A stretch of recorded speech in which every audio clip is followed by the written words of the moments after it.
Hello everyone, myself Jyoti Om Prakash Gautham, a third year Energy Sciences B.Tech student at Atria University.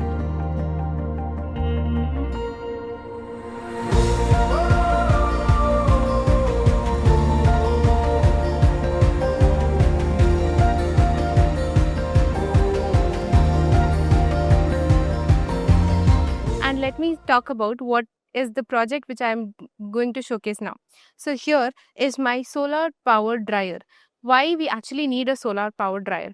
So we often talk about the agricultural stuff which has to be stored after drying to make it use into my personal life or into business. I've made this solar powered dryer, and it's off-grid dryer which is powered with the solar panel and the batteries.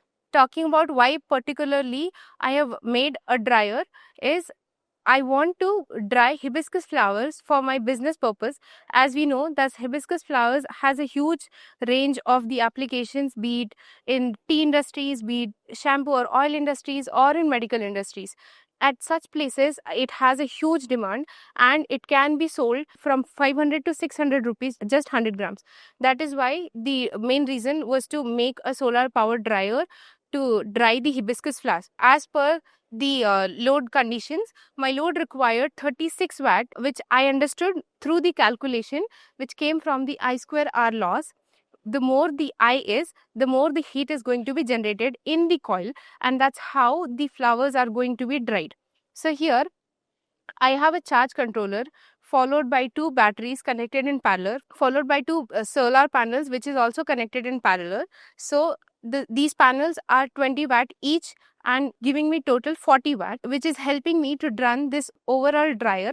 And also when the solar power is at peak, it also helps in charging the battery and to run the dryer at the same time. And I need the dryer to run for 8 long hours to dry the hibiscus flowers at 50 degrees Celsius. That is why my total power requirement is 288 watt hour, which is achieved by two panels for 5 long hours, and rest of the time the battery is supplying, which is completely helping the setup to run. That is what about this solar powered dryer. Now, as I mentioned, this setup is going to be completely off-grid. It is important to have off-grid setup so that we do not stress on the grids.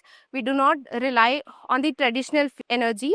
That is when I want my solar to make maximum yields. Here is one of my project, which is single axis solar tracker, which helps me to gain the maximum amount of yield through by following the sun path.